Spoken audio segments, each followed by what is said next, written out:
Long before Europeans ever dreamed of crossing an ocean, before the Bronze Age transformed the ancient world, before copper bells rang in Mesopotamian temples, something extraordinary was happening along the shores of what we now call the Great Lakes.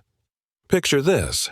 While Europe was still chipping stone tools and Britain consisted of scattered tribes, an advanced civilization was already smelting metal, crafting sophisticated tools, and establishing trade networks that stretched across half a continent.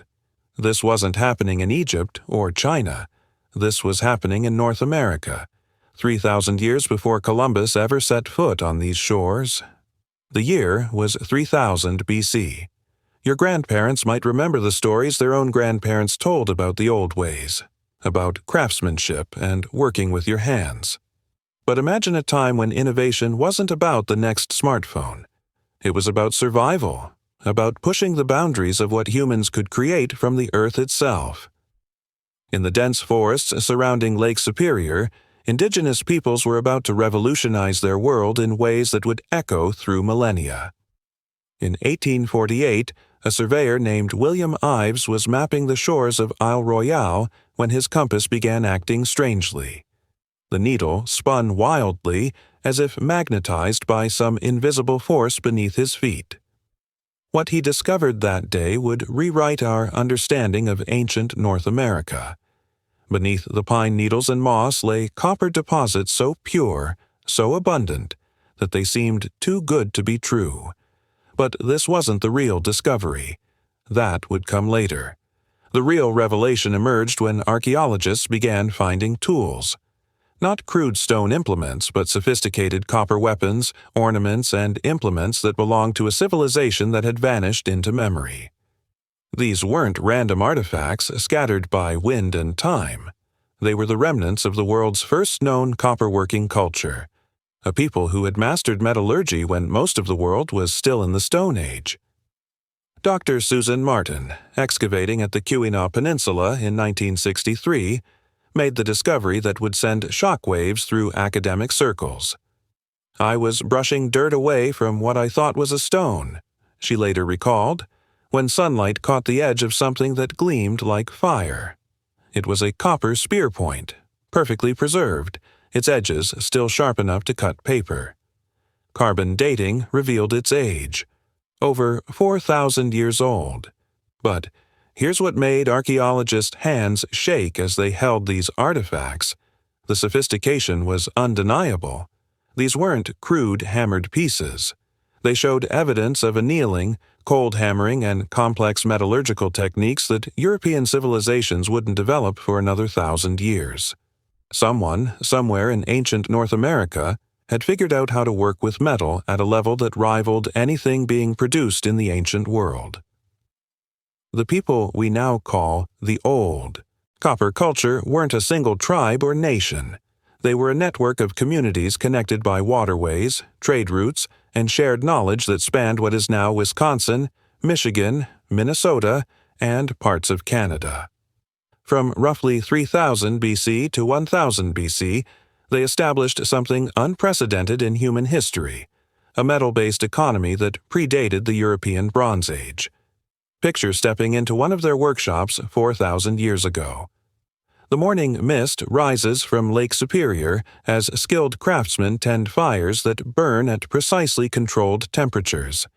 They know that copper becomes workable at 1,085 degrees Celsius, and they've learned to achieve these temperatures using charcoal and ingeniously designed furnaces.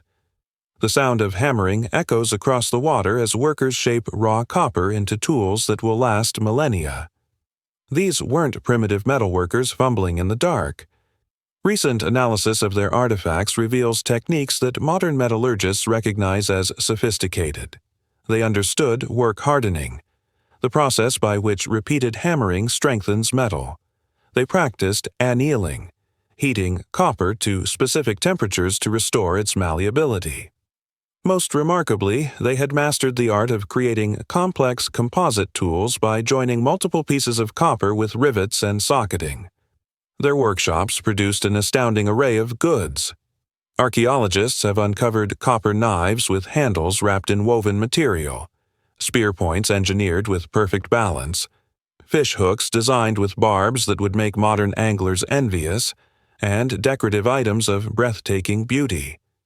But perhaps most impressive were their ceremonial objects, copper crescents, headbands, and breastplates that spoke of a society with leisure time for art, ceremony, and religious expression. What emerges from the archaeological record isn't just isolated communities working copper, it's evidence of a vast trade network that connected the Great Lakes to the Atlantic coast, the Gulf of Mexico, and the Rocky Mountains.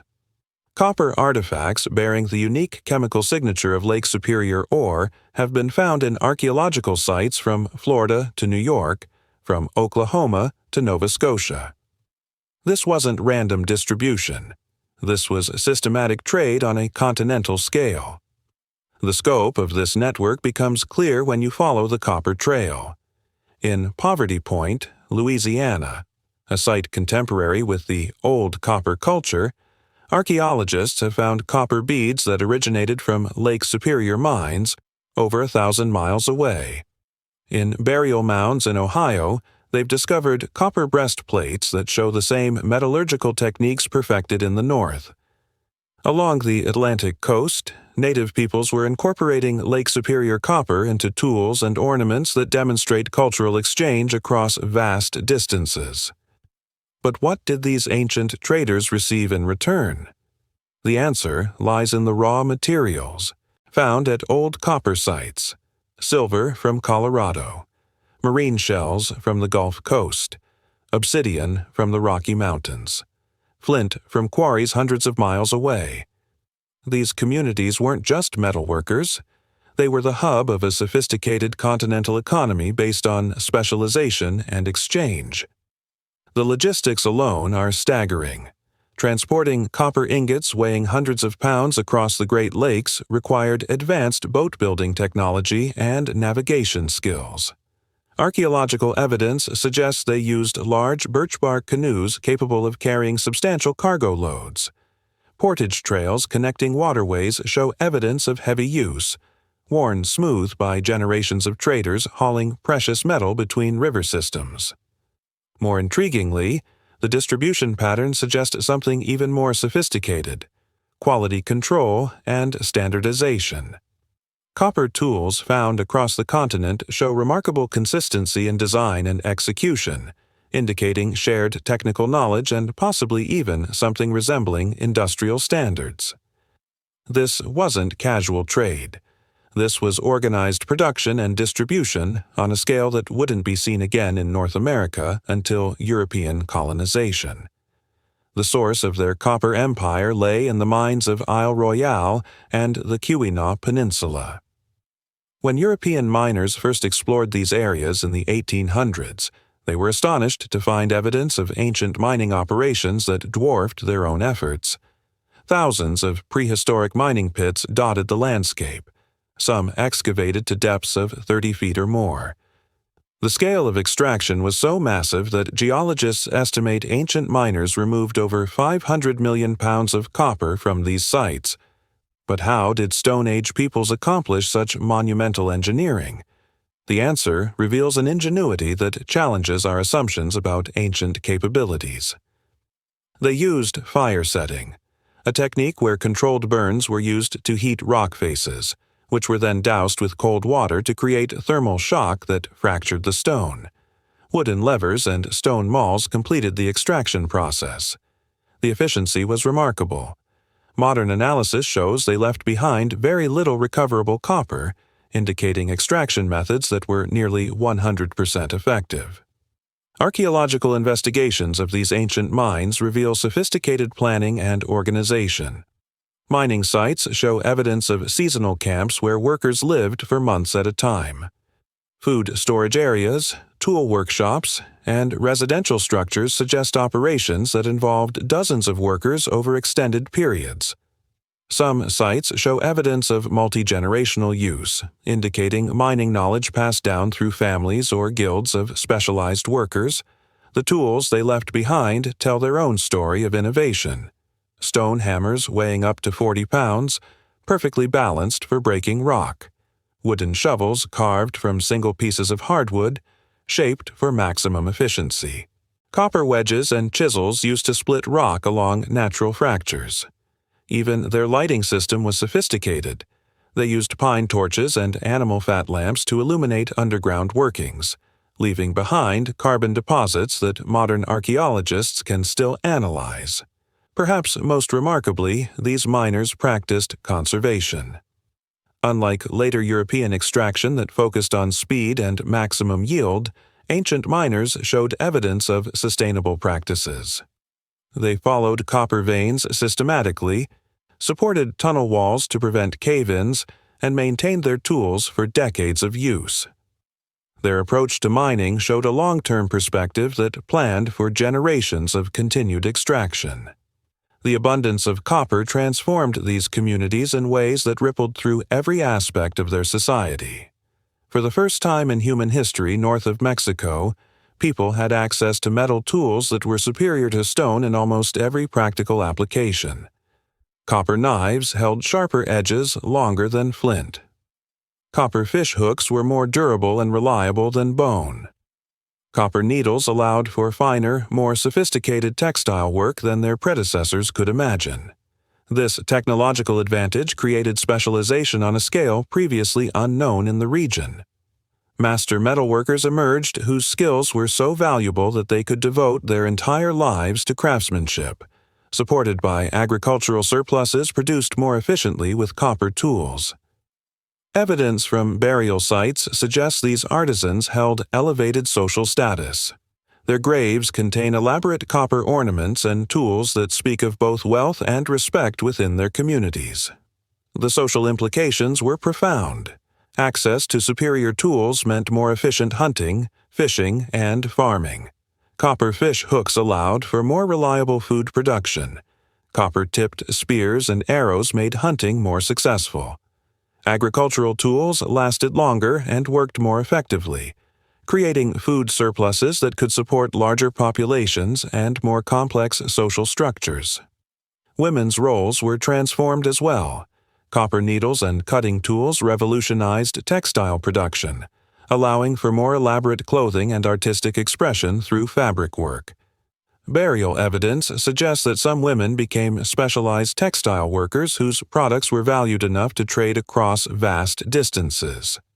Copper ornaments found in women's graves, intricate bracelets, hair ornaments, and breastplates indicate both technological sophistication and social recognition of artistic achievement. Children growing up in old copper communities experienced a world their Stone Age ancestors could never have imagined. Toys found in archaeological sites include miniature copper tools, suggesting that metallurgical knowledge was passed down through play and observation. Educational practices must have been sophisticated to maintain the complex technical knowledge required for successful copper working across generations. Beyond their practical innovations, the old copper peoples created art that speaks across 4 millennia with startling emotional power. In museum collections today, copper ornaments gleam with the same fire that captivated their creators thousands of years ago. These weren't just functional objects. They were expressions of aesthetic vision that reveal sophisticated artistic traditions. Their ceremonial pieces push the boundaries of what Stone Age technology should have been capable of achieving. Copper crescents, some over a foot in diameter, were hammered to paper-thin consistency while maintaining structural integrity. Elaborate headdresses incorporated hundreds of individually crafted copper elements assembled into unified works of wearable art. Breastplates featured complex geometric patterns that suggest symbolic meaning lost to time, but still visually compelling to modern observers. The technical achievement of these decorative pieces often surpassed their utilitarian tools. Creating a copper crescent required understanding stress patterns in the metal, precise control of hammering force, and artistic vision to achieve both beauty and structural soundness. Modern attempts to replicate these pieces using period-appropriate techniques have proven challenging even for experienced metalsmiths, highlighting the remarkable skill level achieved by ancient artisans. Religious and ceremonial context provided the framework for their most elaborate artistic expressions. Burial goods reveal a spiritual life rich with ceremony and symbolic meaning. Copper serpents, birds, and abstract forms found in graves suggest religious beliefs that connected the power of metal working with spiritual forces. The care taken in creating these pieces, some requiring months of work by master craftsmen, indicates their central importance to the cultural identity of these communities. What makes their art particularly poignant is its survival against impossible odds. Copper is chemically reactive. It should have corroded away centuries ago in the acidic soils of the Great Lakes region. That these pieces survive today, still gleaming with their original fire, seems almost supernatural. It's as if the ancient craftsmen knew their work would need to speak for them across thousands of years of silence. Around 1000 BC, something changed. The archaeological record shows a gradual but unmistakable decline in copper production and the sophisticated technologies that had defined the old copper culture for 2 millennia. Mining operations that had continued for generations were abandoned. Trade networks that had connected half a continent began to fragment. Within a few centuries, the most advanced metallurgical culture north of Mexico had vanished, leaving behind only scattered artifacts and abandoned mine shafts. Theories about their disappearance range from environmental catastrophe to cultural transformation. Climate data suggests a period of cooling around 1000 BC that may have affected food production and forced population movements. Some archaeologists propose that changing cultural values led to a deliberate abandonment of metal, working in favor of traditional stone tools for religious or social reasons. Perhaps most intriguingly, the disappearance coincides with the rise of other complex societies in the region. The woodland cultures that emerged around this time showed distinctly different technological preferences, favoring elaborate pottery and earthwork construction over metallurgy. Whether this represents conquest, cultural assimilation, or voluntary transformation remains one of archaeology's most compelling mysteries. Recent discoveries have complicated the picture further. Sites in Wisconsin and Michigan show evidence of copperworking continuing sporadically for several centuries after the main culture's decline, suggesting that the knowledge didn't disappear overnight but rather faded gradually as younger generations chose different paths. Some communities may have deliberately abandoned copper working as populations consolidated and social structures evolved. The environmental impact of their mining may have contributed to its own limitations. After 2 millennia of intensive extraction, the most accessible high-grade copper deposits were exhausted. Continuing operations would have required deeper mining and more sophisticated technology than their tools allowed. The society that had built its identity around metalworking may have faced the harsh reality that their primary resource was becoming increasingly difficult to extract. The legacy of the old copper culture extends far beyond archaeological curiosity. Their sustainable mining practices offer lessons for modern extraction industries. Their understanding of metallurgy paralleled developments in the ancient world but emerged independently, proving that human innovation follows similar patterns across cultures and continents. Most significantly, their sophisticated trade networks demonstrate that complex economic systems existed in North America thousands of years before European contact. When European miners reached the Great Lakes in the 1800s, they unknowingly followed paths first carved by indigenous miners 3 millennia earlier. Many of their most productive mines were simply expansions of ancient workings. The techniques they found evidence of, fire setting, systematic extraction, and efficient processing, informed their own operations. In a very real sense, modern copper mining in the region built upon foundations laid by the old copper peoples. The cultural impact proves equally significant. Understanding that sophisticated metallurgical civilizations existed in ancient North America challenges narratives of continental emptiness before European arrival. The old copper culture represents one of humanity's earliest experiments with industrial-scale production, specialization, and continental trade networks. Their achievements deserve recognition alongside the metalworking innovations of the ancient Mediterranean and Asia. Modern indigenous communities in the Great Lakes region maintain oral traditions that may preserve memories of their copper-working ancestors. Stories of skilled craftsmen, powerful tools, and trading expeditions that reached distant lands echo through traditional narratives passed down through generations. While direct cultural connections remain difficult to prove, the possibility that traditional knowledge preserves information about these ancient innovators adds another layer of significance to their legacy. Today, as we grapple with questions about sustainability, resource management, and the relationship between technology and society, the old copper culture offers unexpected wisdom. They proved that sophisticated technology and environmental consciousness weren't mutually exclusive. Their operations continued for 2,000 years precisely because they understood the importance of long-term thinking and sustainable practices. Their story challenges us to reconsider assumptions about progress and civilization. These ancient peoples achieved metallurgical sophistication without cities, writing systems, or centralized states. They created continental trade networks without currency or formal market structures.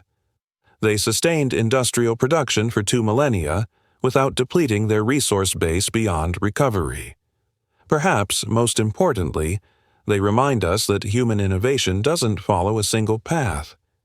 While their contemporaries in other parts of the world were developing agriculture, writing, and urban life, the peoples of the Great Lakes chose a different route to complexity. One based on specialized knowledge, sustainable resource extraction, and networks of mutual exchange that respected both human needs and environmental limits. The copper that still gleams in museum cases represents more than ancient technology. It embodies human creativity, perseverance, and the eternal drive to transform raw materials into objects of utility and beauty.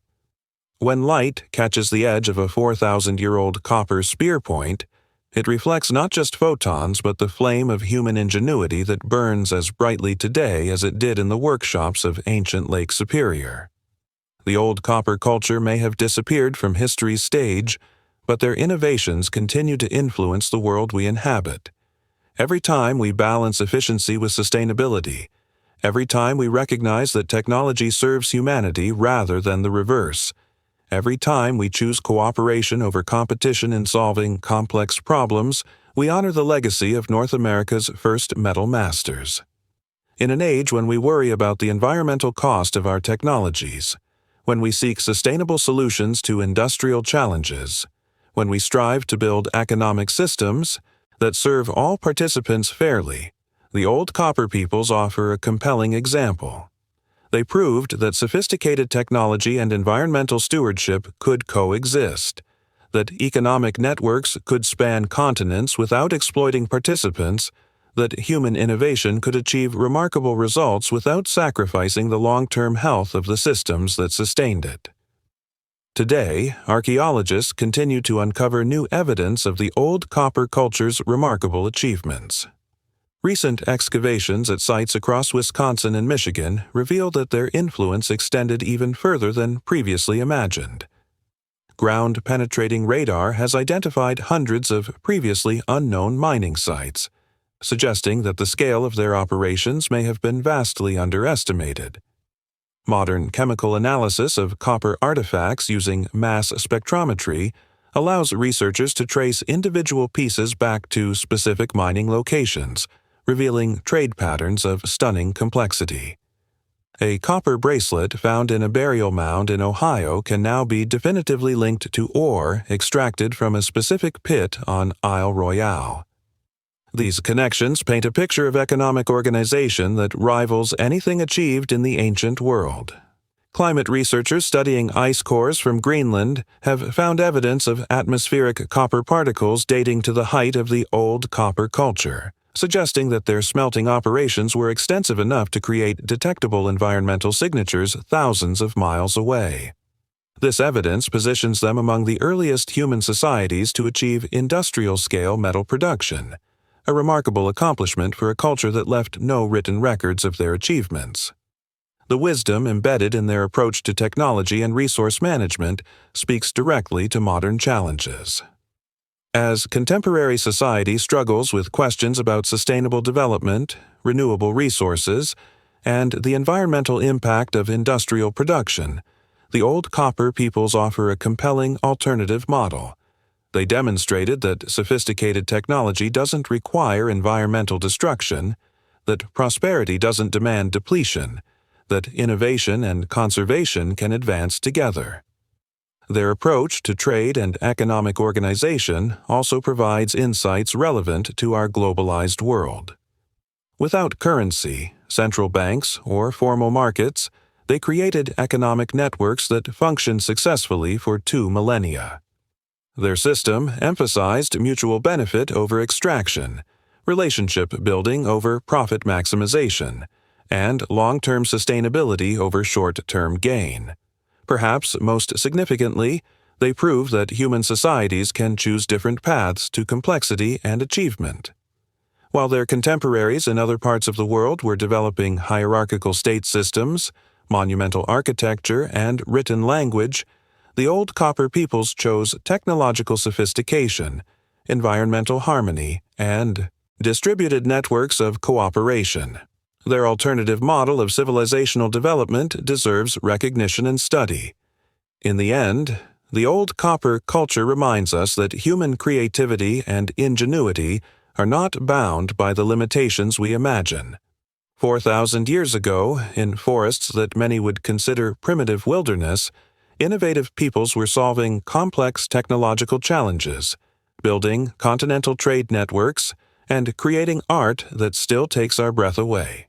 They looked at raw copper in the ground and saw tools, weapons, ornaments, and possibilities that would sustain their communities for 2,000 years. Their story isn't just ancient history. It's a blueprint for a different kind of future, written in the eternal language of copper and fire, waiting for us to rediscover its wisdom. As we face our own challenges of sustainability, innovation, and community building, we might do well to remember the lesson of the old copper peoples, that technology should serve life, that prosperity should be sustainable, and that the greatest innovations often emerge from the deepest respect for the natural world that sustains us all. The copper they worked still gleams today, untarnished by millennia, carrying their message across time, that human beings, working together with skill and wisdom, can achieve remarkable things while leaving the world better than they found it. In an age of environmental crisis and technological anxiety, that might be the most important discovery of all.